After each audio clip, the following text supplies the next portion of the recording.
حضرت فاطمہ رضی اللہ تعالی عنہا آپ نے چونکہ ڈائریکٹ نبی پاک علیہ السلام کی گود میں پرورش پائی ہے، جن لوگوں نے حضور علیہ الصلاۃ والسلام کی بڑی مختصر سی صحبت پائی، بڑا تھوڑا سا وقت انہوں نے نبی پاک علیہ السلام کے ساتھ گزارا، ان لوگوں کو اللہ تبارک و تعالیٰ نے بڑے اعزازات دیے، گویا حضور کی مقدس گلی سے بھی جو گزر گیا اللہ تعالیٰ نے اسے بھی بڑا مالا مال فرمایا۔ لیکن حضرت فاطمہ رضی اللہ تعالیٰ عنہ نے تو عمر مبارک کی ساری نبی پاک علیہ الصلاۃ والسلام کی مقدس تربیت میں گزاری ہے۔ تو جناب فاطمہ رضی اللہ تعالیٰ عنہ نے حضور علیہ السلام سے جو سیکھا، جو تربیت پائی، یقیناً اس کی مثال نہیں دی جا سکتی، اگرچہ ان کی روایات جو ان کی مرویات ہیں وہ بڑی کم ہیں، لیکن اس کے باوجود حضرت امام جلال الدین سیوطی رحمۃ اللہ تعالی علیہ نے حضرت فاطمہ رضی اللہ تعالی عنہا کی جو مرویات ہیں، یعنی جو روایات انہوں نے حضور علیہ السلام سے سن کے امت تک پہنچائی ہیں، ان کو باقاعدہ ایک کتاب میں انہوں نے درج فرمایا ہے، اور مسند سیدہ فاطمہ رضی اللہ تعالی عنہا کے نام سے امام جلال الدین سیوطی رحمۃ اللہ علیہ کی کتاب ہمیں ملتی ہے۔ اس میں صرف وہ روایتیں جو حضرت فاطمہ نے حضور سے سن کے امت کو پہنچائیں وہ اس میں بیان کی جاتی ہیں۔ ساری باتیں تو نہیں ہو سکتی، میرا آج خیال تھا چونکہ میں بہت ساری گفتگو اپنی بساط کے مطابق مقدور بھر سیدہ پاک کی بارگاہ میں عرض کر چکا ہوں، تو آج میرا خیال تھا کہ بہت ساری باتوں کو دہرانے کی بجائے چند ایک روایات جو سیدہ پاک رضی اللہ تعالی عنہا نے حضور علیہ السلام سے سن کے امت تک پہنچائی ہیں، اور یہ بڑی قیمتی باتیں ہیں، حضور کی ہر بات ہی بڑی قیمتی ہے، لیکن جس کو سیدہ پاک روایت کر رہی ہیں اور سمجھ رہی ہیں کہ امت تک میں حضور کی اس بات کو پہنچاؤں، روایت کر رہی ہیں، وہ یقیناً بڑی قیمتی ہیں۔ تو چند ایک ایسی روایات جو حضرت فاطمہ رضی اللہ تعالی عنہا نے روایت کر کے امت تک پہنچائی وہ میں آپ کی خدمت میں عرض کرتا ہوں۔ یہ پہلی روایت حضرت فاطمہ رضی اللہ تعالی عنہا سے مروی ہے، اور امام بہقی رحمۃ اللہ علیہ نے اسے اپنی سند کے ساتھ روایت کیا ہے۔ حضرت فاطمہ رضی اللہ تعالی عنہا فرماتی ہیں کہ ایک دن سحری کا وقت تھا اور میں سو رہی تھی،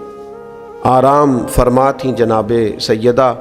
فرماتی ہیں نبی پاک صلی اللہ تعالی علیہ وسلم میرے پاس سے گزرے، سحری کا وقت تھا، تو حضور نے مجھے پاؤں سے پکڑ کے ہلایا، اور حضور علیہ الصلاۃ والسلام فرمانے لگی میری بیٹی اٹھو، اپنے رزق سے اپنا حصہ وصول کرو۔ فرمایا کہ یہ جو طلوع فجر کا وقت ہوتا ہے نا، طلوع فجر سے لے کر طلوع آفتاب تک، طلوع فجر سے طلوع آفتاب تک، یعنی فجر کا وقت شروع ہونے سے لے کر سورج نکلنے تک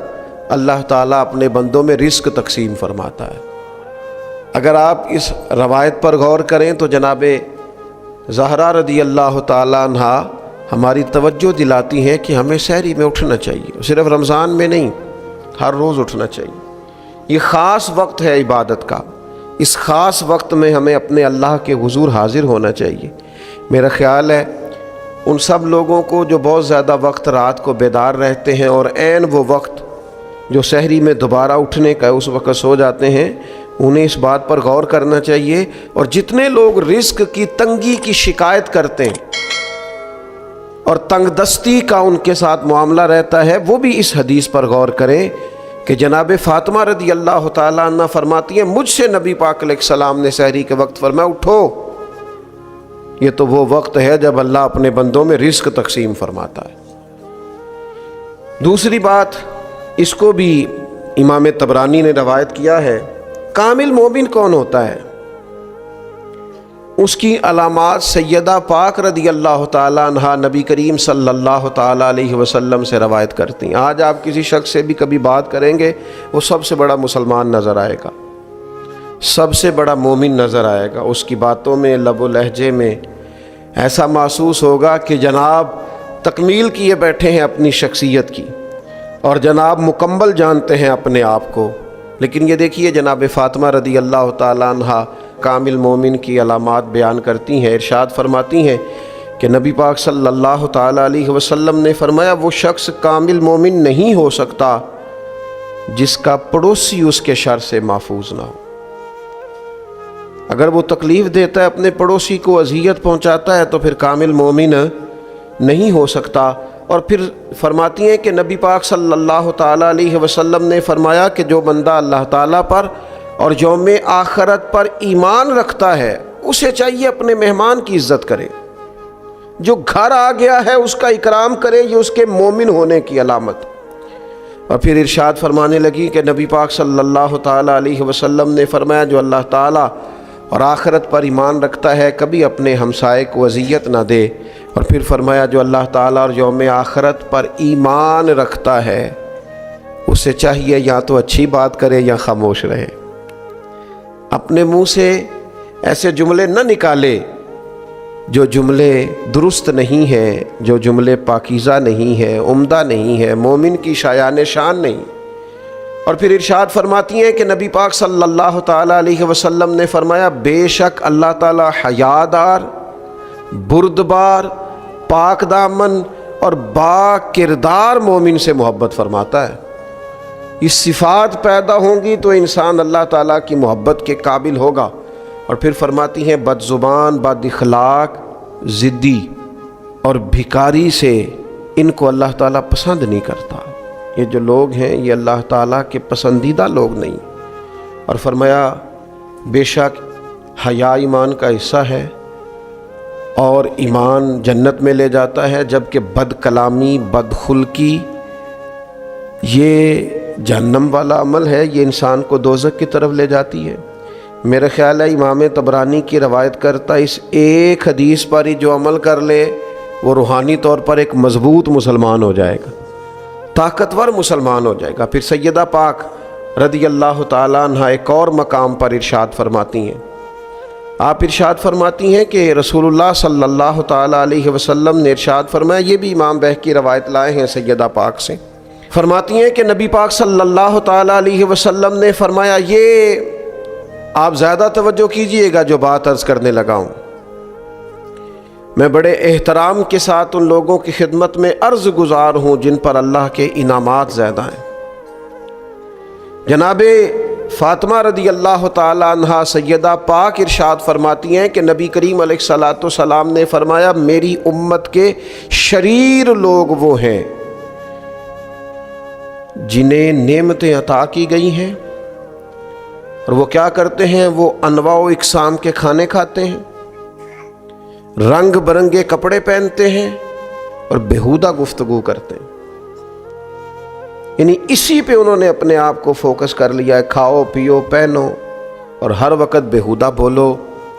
اگر اللہ نے تمہیں رزق دیا تھا تو خیر کے کاموں میں خرچ ہونا چاہیے تھا،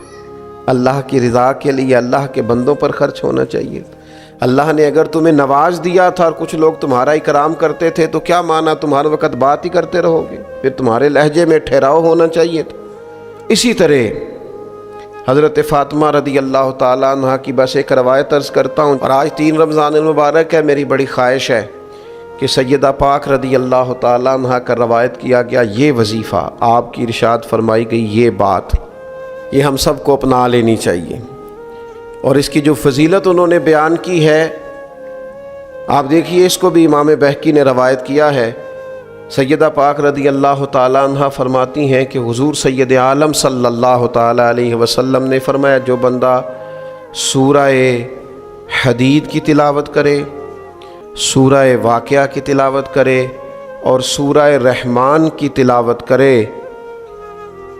تو سیدہ پاک اسے کیا ملے گا؟ تو آپ فرماتی ہیں اس کا نا ایک نام ڈال لیتے ہیں فرشتے، زمین و آسمان کے فرشتے اس کا ایک نام رکھ لیتے ہیں۔ فرماتی ہیں جو سورہ حدید، سورہ واقعہ اور سورہ رحمان کی تلاوت کرے زمین و آسمان کے فرشتے اسے جنتی باشندہ کہہ کے پکارنا شروع کر دیتے ہیں۔ تو جنتی آدمی ہے اگر اس کی تلاوت کریں۔ امام بہقی نے اس کو روایت کیا، اس کا نام رکھ لیتے ہیں فرشتے، جنتی جنتی کہہ کے گویا پکارتے ہیں، جنتی۔ تو سیدہ پاک رضی اللہ تعالیٰ عنہ کی روایت کردہ ان احادیث مقدسہ سے ہم نے اپنے لیے سبق حاصل کرنا ہے، خیر کٹھی کرنی ہے اللہ تعالیٰ توفیق عمل عطا فرمائے۔